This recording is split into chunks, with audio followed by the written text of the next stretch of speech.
Tuba is the coolest instrument on the planet.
Hello, everybody, and welcome to TubaMania Tuesday.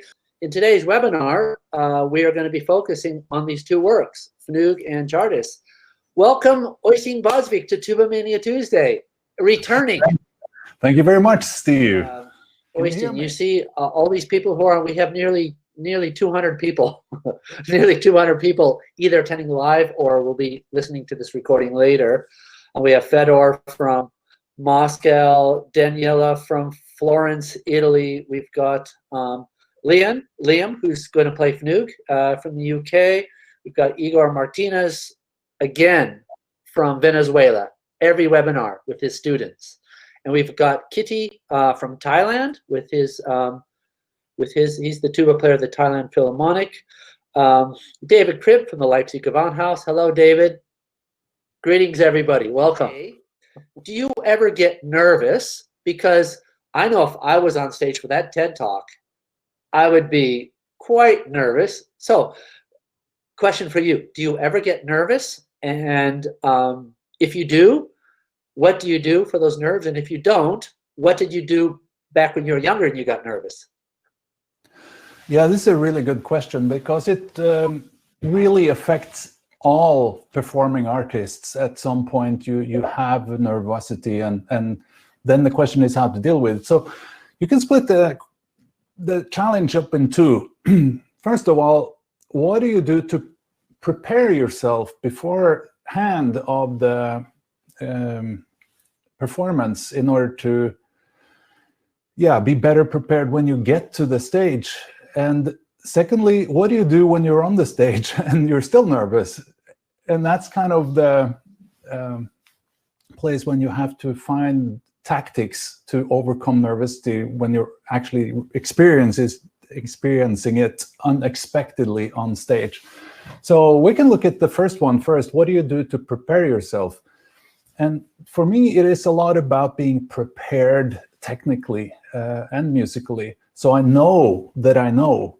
And it's a difference between knowing a piece of music and to know that you know it.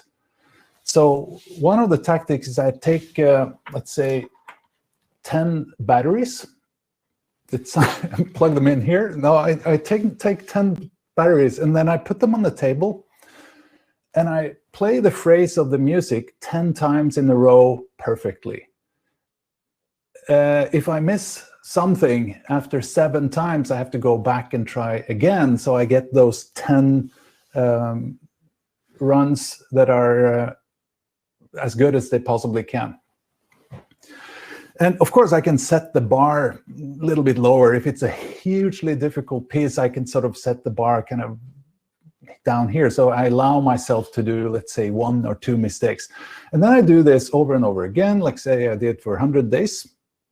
And 100 days times 10 is, as you will know, 1,000 times perfectly in a row. So when this little green devil that we all know comes up to you on the stage and he pokes you with his fork and he says, "Hey, Oystein, you're going to mess up that difficult part that comes now after letter B here."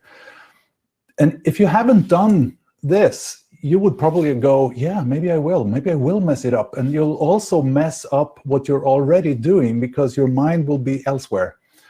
But if you've done this technique, you can say to that guy that, I don't think I'm going to mess up because I did it right the last 1,000 times I checked, right? And that's pretty convincing. So he will go away and bother someone else instead. Then, of course, just before the performance, I go through the whole performance in my head. That's another tip here. I close my eyes in the green room, and I think about me walking on stage, the success that I feel when people are kind of applauding.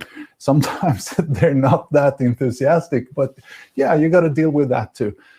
And then you think about how beautiful it will be when you play the first note. You think about that phrase that comes after the first note. You think about the beautiful character that the orchestra creates. And this has nothing to do with reality sometimes, but that's not the point. The point is that if you go through everything until the audience are wildly enthusiastic about applauding at the end, then chances are that will actually happen. Because I find a lot of time in my development as a musician that it's not the practicing that pushes the result. It's the result that you think of in the head that push you. And you can see this in many other areas of life too. But let's not get into it too much, but you get my point. And then I also sometimes, just a very quick last thing before I walk on stage, I do this stretching my arms up like this, taking the winner pose. And that is actually triggering the release of testosterone. That's right. And this happens also when girls do it. So if there are any girls listening right now, you can do this too. And by doing so, the testosterone is released and you will feel more energized and more ready to work. And then while on stage, if you still get nervous, well, try to rely on your preparations, and also, of course, try to breathe calmly. That's one way that I find very fruitful. Plus, focus on the music. Try to not focus on hitting that high note, because if you think about that, chances are less that it will happen. If you think about, I'm going to play this beautiful phrase instead, and I'm going to play this really energetic music, and you let the technical things just be automatic, because you practice it for so long already, so it's not going to be something you can control anyway. So what I got out of that was, firstly and foremost, be prepared. Prepare, know your stuff. And the other was a visualization of going through that, the feelings and the sound and what it looks like when you go on stage successfully. And then there was this one to get your hormones going in the right direction. And then to top it all off, what I really loved, this is my takeaway from this, when you're on stage and you're in the heat of it, it's all about the music, and you don't let your mind wander to technical challenges. Would that be a good takeaway from all that? Yeah. Wow. Yeah, I'm impressed. That's pretty much it. It is. Here's the next question, which has been asked over and over and over and again in most of these webinars, is that during these lockdowns and isolation times, when the students especially are not able to go into their conservatories, we can't, myself, I cannot play in the Sydney Opera House. It's impossible. I'm just playing in this room here, which if it wasn't an office, it's a bedroom. And a lot of us are sort of stuck with acoustic, and with quite a few of the attendees, it's been frustrating for them. What sort of advice would you have when they can't hear their beautiful full hall sound to get while we're going through this? Yeah, again, I think imagination is important, but that's more difficult the younger you are, because you haven't kind of experienced and programmed your brain with that beautiful sound enough times yet. So as you be more experienced, you can kind of recall what it is to play in a concert hall and try to use your imagination. Short of that, there are, of course, things like electronics you can use in order to get kind of a concert hall-like experience in a very small practicing space. And what you can do is you can take headphones like this, and there are apps on your cell phone that can actually provide you with an what is it called, a reverberation, that you can add kind of the sound of a concert hall to. Great, thanks for sharing all that advice. And that you're absolutely right. Some of the younger ones don't have much experience playing in a large concert hall. But what I would say to them, if you have once in your life, go and revisit that experience, and you can make a connection of what it's like to play your tuba and hear that sound, or whatever instrument you're playing. And when you play in your bedroom, sort of ignore what you're hearing and hear that hall sound in your head. Great. Well, thanks for all this wonderful expert advice. We're gonna listen to two wonderful young attendees. We've got Liam from the UK doing flute. So I'm going to pull this one up.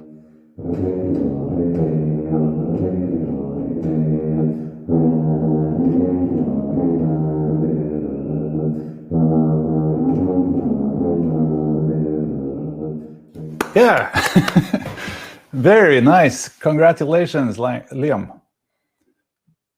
Really good. So my comment on this is that you have a really good control over the multiphonics. So you sing and play really well in tune. And you figured out, at least what it sounds like on this recording, that you can balance the voice and the tuba sound by like kind of altering your voice a little bit. So what I do is I sing not with this kind of operatic voice like this, but I sing more kind of nasal.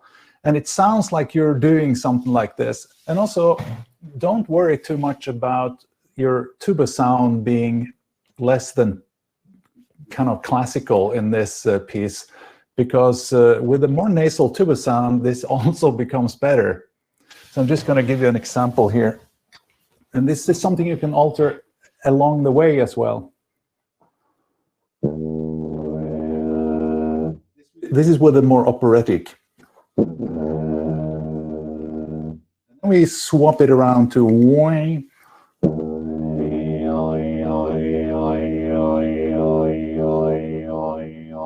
What I'm saying is wee, wee, wee. So you could work more on that vowel change, if you like, during this passage, but it's really good. And take more time in the beginning when it comes to this glissando, for example. And the reason I say this is that we often underestimate what an impact that particular glissando has on the audience. When they hear this for the first time in their life, they're just going to go, what? It's like seeing an alien, right? You don't want to remove the alien immediately. You want to just let it unfold there on stage for people. And especially when you do this glissando, it's so captivating. And you did it really well. So just take your time and suck on that caramel for a while. And then also, when you get to the more fast part, it's really good. But you lack kind of the little extra 5% to get it super, super tight in tempo. There's a little bit tick shuffling of the 16 notes here and there. So you've got the technique down, the lip beat sounds really, really good. But the stability of the tempo is something that you can improve just a little bit, and it'll be, yeah, fantastic. Get to the end. And also, yeah, one more thing. When you get to these low notes, the tick, tick, tick, like, let's see if I can imitate.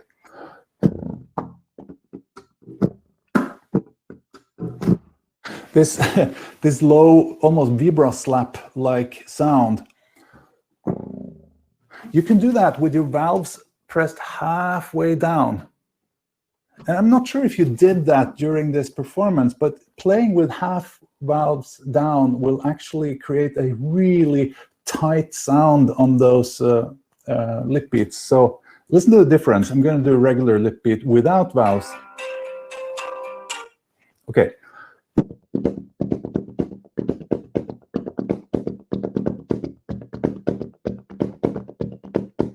And then I press the valves a little bit halfway, and you see what happens.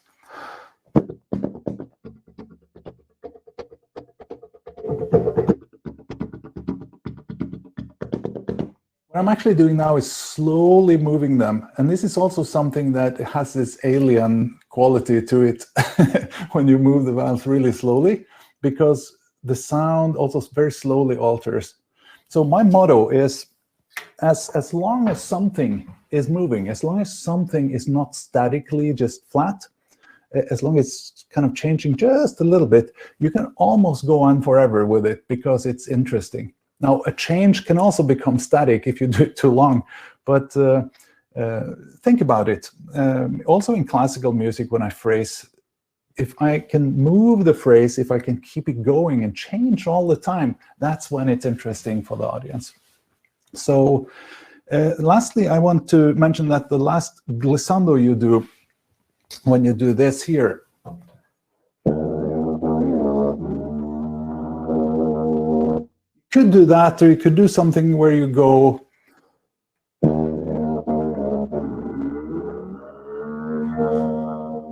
you stay on the tuba sound, and then you kind of gliss much longer on the voice. But of course, this piece is, I had to write something on the paper, right? So, but it's originally an improvisation, and that means everybody that plays it kind of should feel a little bit loose when it comes to making it their own and doing what you feel it works fine. And who knows, maybe you have a specialty, a rhythmic specialty or sound specialty that nobody else can do, that I didn't think of. And I think you should try to bring that out in that case. That playing the tuba, carrying the tuba is a very physical thing. And especially when you get older, you can't expect everything to work the same way they worked when you were younger. So I really recommend everybody to do a little bit of workout just to compensate for that. For example, I did a little workout so I would be able to hold my tuba longer without struggling. And it's not to become super strong or a bodybuilder, it's just to maintain your body. At one point, I was feeling really old, and this lasted for about 2-3 years. And what I mean by old is that all my joints hurt, and I had a frozen shoulder. My doctor said that, okay, we can't do anything about this. We need to give you a cortisone injection. So we did.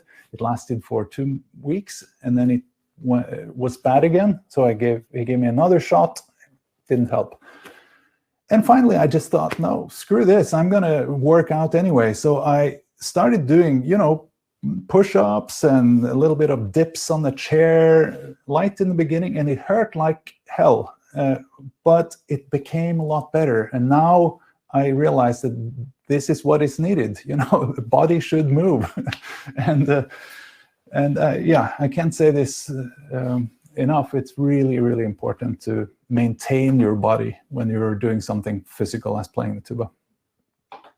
And you know all about that, Steve. Yeah, well, we had this conversation yesterday, didn't we, when we were having our webinar rehearsal about the importance of the holistic approach of playing tuba to stay flexible, have energy, keep that blood flow going, be strong enough to be able to do all this, because this is a physical thing, isn't it? Especially if you're standing up and playing the tuba.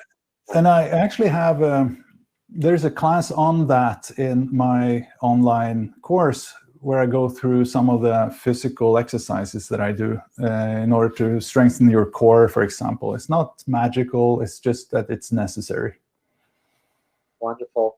And we've just got a new question here, and then we're going to wrap up this webinar. We are on about the 90-minute mark. From Yutaro Kawamura. Hello. I want to ask if I can apply for study abroad under Oystein.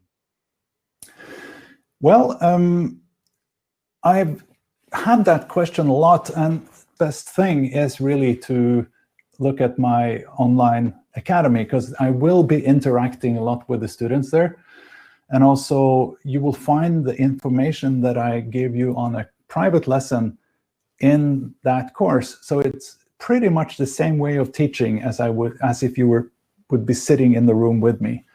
So that's pretty much the best solution I can offer right now. And I think it's a good one, since most of the work anyway has to be done by you, the student, with the right information. So team, everybody who's attended this live, and for those of you who are watching the recording of this, thank you very much for being with us. Please be in touch with me on the TubaMania chat group on Facebook. Now, this is a public thing. You don't have to get any permission to go on that. So if you're not already a member of the TubaMania chat group, Oystein's a member, I'm a member, go ahead and join that. And that's a good forum to ask me questions. I do attend to that daily. And if you want to ask some questions to the other artists who have been on, I will encourage them to also pay attention there. You can also be in touch with me on Facebook Messenger. I would love your feedback about these webinars. What is working, what you like, what you want more of, and if there's anything in this webinar that you would like to have less of or you don't think is really working, please let me know, because this is for you. It's for our global tuba community, and man, a lot of stuff coming up. So not only do we have Pablo Fernandez next Tuesday, before that, this weekend, we have Daniel Parentoni. So go to www.tubamania.com. Thank you, Oystein, for joining us. I think we're going to close out with cat affairs. Yeah, before you do that, on behalf of everybody on the chat here and everybody that joined us today, I want to thank you, Steve, for putting this whole thing together. It's really, really nice that you give us the opportunity to connect like you're doing now. And I know how much work this is. So that you kept it going now for how long? 3 months? Or we're in our 4th month now. Almost 4 months, yeah. On behalf of everybody, really, really nice work, Steve. Well, it was the first Tuesday of August was me. The second Tuesday of August was you. I believe that was the 17th. See, very good memory. Right. So thank you for joining us. And we're going to close out with Oystein's cat affairs. Here we go.